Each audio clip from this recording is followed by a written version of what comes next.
Hey everyone, welcome back to the channel. Thank you for being here. My name is Andrew, coming to you from the beautiful Carolinas. Today's topic is going to be when the narcissist meets their match. Think about that for a minute. Everyone, if you like the content, please like, subscribe, and share. Yes, the narcissist will meet their match eventually. Just like when they met you, you thought that you had the best relationship and you were all excited, and we realized now that the narcissist was wearing a mask. They were manipulating you and everybody they encounter. But you see, the tide will turn and the energy will shift, and the narcissist eventually, probably right now, will meet their match. You see, what the narcissist doesn't realize is they themselves can be outsmarted. They themselves can be played. They can be taken advantage of. And I will assure you one thing, before you met the narcissist, these things happened to them over and over and over again, meaning they were manipulated. They were overmatched. They weren't listened to. They weren't paid attention to, and they were destroyed themselves, perhaps even during their childhood. But what happened along the way with the narcissist is they figured out how to manipulate people. Instead of going to work like an average upstanding citizen, what they did is they worked on their skills of manipulation and on their skills of disruption and deceit. This is what the narcissist does. This is what they've always done. It's what they're doing right now. It's what they'll be doing in the future. But eventually the narcissist will meet their match. Now, who their match is, I can't tell you, but what I can tell you is out there are an awful lot of narcissists, and there are also more heavy toxic people. Without getting into the clinical diagnosis of people or the definitions, you should be able to read between the lines. But not everybody is who they appear to be. We're now learning that. And the narcissist for us was at the top of that list. The narcissist told us A, B, and C, and they did X, Y, and Z. They future faked, they promised us certain things, and they took us on a roller coaster of emotions. We were taken super high and dropped super low. We were placed in that narcissistic fog. We were existing in the devaluation stage, and we, unfortunately for that period of time, we had met our match. Now, that's a tough pill to swallow, and I don't want to upset anybody or trigger you or anger you, but when we met the narcissist, we really sincerely were either A, kind, loving, stable, healthy person, which I'm sure we were, B, looking at the world through rose-tinted glasses, perhaps, C, thought everybody thought like us and or had our best interest at heart, but D, for sure, we didn't have boundaries and we were believing in the false narrative of the mask, and that relationship spun our world on its head. It dipped us in the deep end of destruction. It dipped us in the cesspool of manipulation, and we realized after that relationship had ended, or maybe when we were still in it, that it was a toxic, debilitating, challenging relationship, to say the least. That is what encompasses the narcissistic relationship. These things are built on quicksand. They are smoke and mirrors. There's no substance to them. There's no stability to them. There's no commonplace. There's no common ground. There is no familiarity, meaning the narcissist will not ever keep their word with you. They will promise you everything under the sun, the moon, and the stars, but they will deliver absolutely zero. And they will try to keep you trapped in that fog.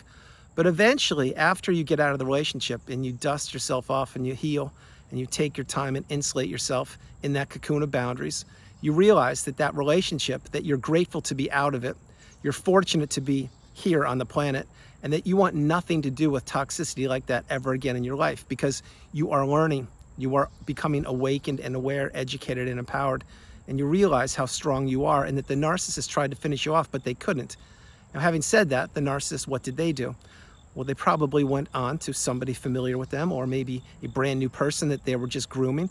And that's where they may have met their match. You see, the grass isn't always greener, as it is behind me here. The grass many times for the narcissist, after your relationship ended with them, it won't be like this. It will be the Sahara Desert, or it will be a place where nothing grows, because the person that perhaps they have encountered or are entering the relationship with is somebody of their substance, somebody that's equal to them. And yes, I do mean a challenging narcissistic person or worse. This is when the narcissist will get played. They perhaps are getting played right now.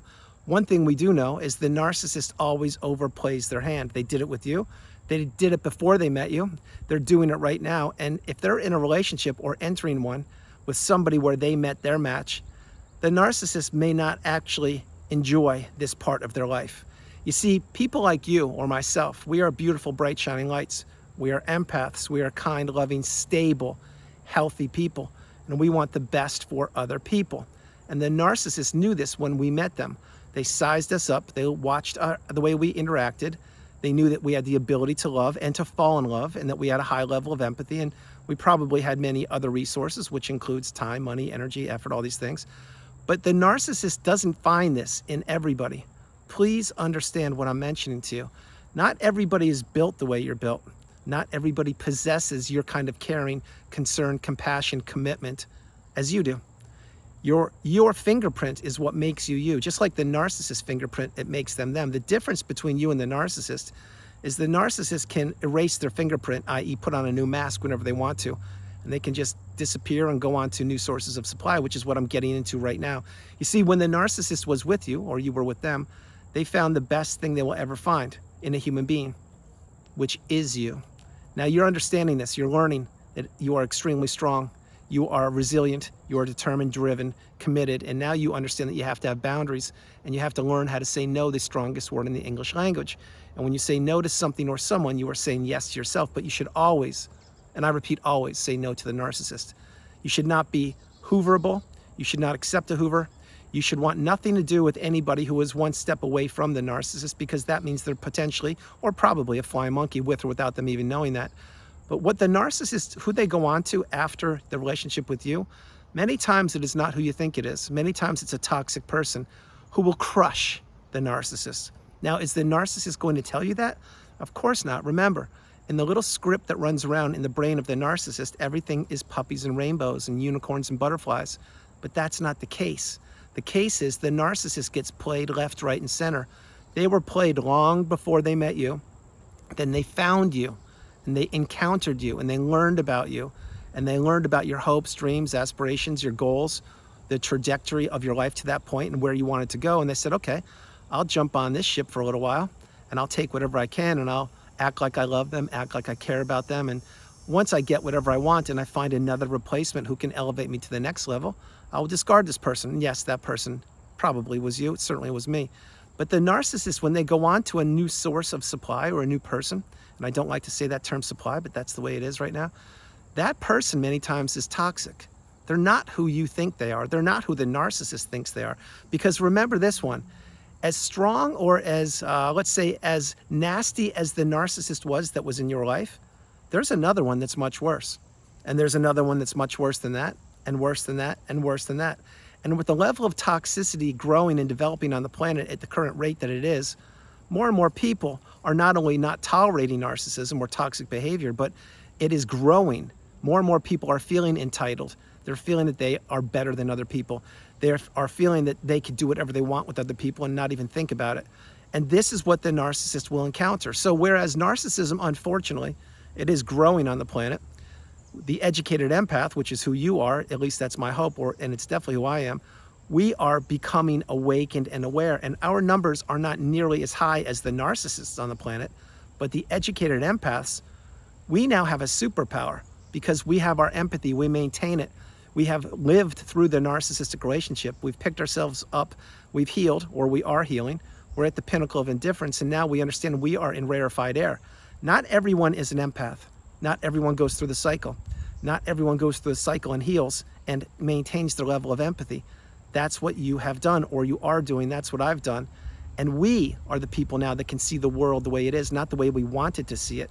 And now we can spot narcissism from a kilometer away. We can agree to communicate with people or politely decline communication with them. But you see, the narcissists, they are always on the prowl. They're always looking over their shoulder. They're always looking for the next new shiny object. And the objects that the narcissist sees, it's not all that glitters is gold. They will meet their match. Maybe they've already met their match right now. Maybe the macro narcissist, or whatever you want to call them, who is now in a relationship with your ex or whoever, your mom or dad or sibling, whoever the narcissist was, maybe that person is discarding the narcissist. And maybe they are isolated in their tiny little apartment. Maybe they are isolated in a little motel. Maybe they are in their car homeless. Who knows where they are? I don't wish ill will upon anybody, and I'm not going to start now. What I'm saying is, don't think that everything is always as it appears to be with the narcissist. It's quite the contrary. Your experience in the narcissistic relationship with the narcissist you're thinking about was your period of time in that relationship. And that experience was what you brought to the table. What I'm mentioning to you is not everybody brings to the table what you brought to the table. Most people won't or can't. That is why you are an amazing human being. That is why you are stronger than you know. That's why you're resilient. And that is why the narcissists try to take everything from you, which includes your love, empathy, your soul, your relationships, your time, money, health, everything they could, but they didn't finish it off. That's why you're here. So flip it back to the narcissist. When the narcissist meets their match, they've met their match multiple times. They have sincerely been taken down for the count themselves. But what they've done is they've taken major narcissistic injuries and they've said, okay, this hurt, this stung. I need to fine-tune my craft, my skills. I don't need to improve my base of humanity. I don't want to introspect and be a good person. I can't do that. That would be too painful. What I'll do is I'll just fine-tune my mask and I will look for more and more unsuspecting people. And my hope, this is the narcissist thinking, is that I don't encounter someone that's more powerful than me, because if I do, maybe I won't make it this time. You see, the narcissist, they have a huge price to pay for being a narcissist. And they don't realize it because the narcissist lives for the moment. They do not live in the present moment. They live for what people do for them here and now. That is why no matter what you did with the narcissist in that relationship, it would never be good enough, because they were always asking themselves or telling you, well, what have you done for me lately? I don't care if you spent X number of dollars on me the last 10 years. I don't care if you bought me beach houses in Tahiti or took me on trips around the world, whatever. Those days are over. What about today? Or they would say something like this. I didn't ask you to do that. I never suggested that you do that. You did it because you wanted to. You're so weak. You're so pathetic. They will say things like that. But what will happen is when the tables turn, and they do turn for the narcissist, they turn against the narcissist, they will meet someone more powerful than them. They will meet someone more clever, more cunning, more spiritually dark, if you will. And that person doesn't care about the empath or the narcissist. They care about crushing people. And this is the challenge. This is the crux. This is the risk that the narcissist takes. You see, when the narcissist was in the relationship with you, and I've told you before, they had the best thing they will ever have in a human being, which was you, and it is you. Now that you're out and you've healed and you've gone no contact, etc., blocked these people, now you understand that this was a very close call. You came extremely close to not being here, but you're here. And the narcissist just went on to another person or wherever they went to. But that person, remember, they may not be who you thought they were. They could be a much powerful, toxic person. And there's a high likelihood they are. And this person could be abusing the narcissist. This person could be playing the long game. This person may be half the age of the narcissist you were in the relationship with, and what they're doing is acting all innocent and they don't know what's going on, and the narcissist is getting supply because they're becoming older and they're becoming the aging narcissist, and they think they have this person pinned in a corner, but this person's just playing the long game, and they're bleeding out the toxic narcissist. They're saying, yes, of course, we can do that. Yeah, we'll do that. They're feeding the narcissist all the lines, and the narcissist is buying it. They're believing it, and they're saying, yep, I trapped this one too. And they're half my age, and they look absolutely fantastic. They're beautiful. They're amazing. They're making me look good. They're the arm candy. This is great. But what they don't realize is that person may be extremely wise. Maybe they came out of a relationship before. Maybe they're playing the narcissist. Think about this. So the narcissist will meet their match. Maybe it's today. Maybe it already happened in the past. Maybe it's going to be tomorrow. But when that happens, the narcissist had better be careful, because what you went through when you were in the narcissistic relationship was one of the most challenging relationships you've ever been a part of, probably the most challenging relationship, but you made it out. Not everybody makes it out. And the narcissist is still a human being. They're no different. They are not immune to toxicity. They endure and experience toxicity probably more than most people. Why? Because they dish it out so regularly. And they're not making friends, they're making enemies. And they're not getting closer to people these days, they're getting further away from people. So realize what I'm sharing with you. There's so many layers of the onion to peel back post-relationship. The path here for you is to maintain no contact, to do what you need to do, stay in the cocoon of boundaries as long as you need to, heal properly, and then leave that part of your experience of this thing called life in the past. Take the lifelong learning lessons from that relationship, apply them to present day, don't predict the future, and live here in the present moment. The narcissist's life will go sideways way more than once. Believe me when I tell you. It's probably going sideways right now.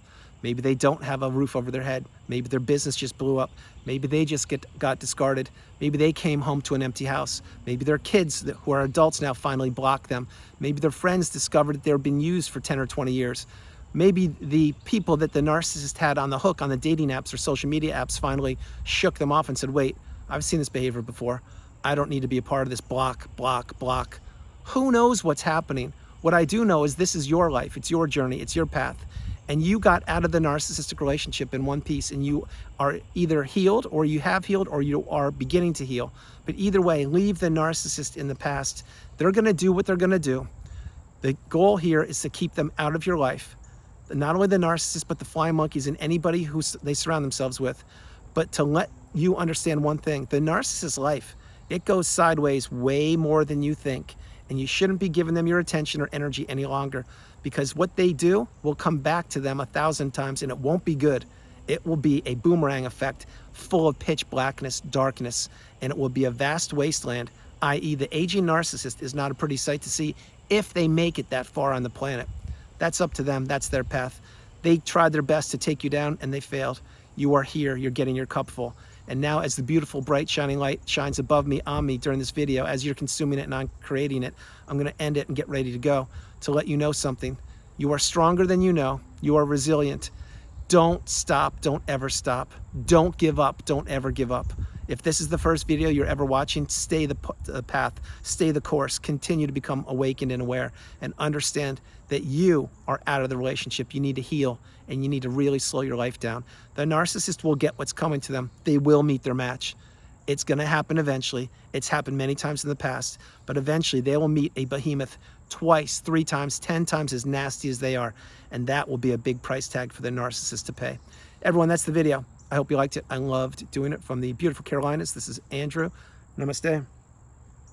Have a great afternoon, evening, or morning, no matter where you are on the planet. You are not alone.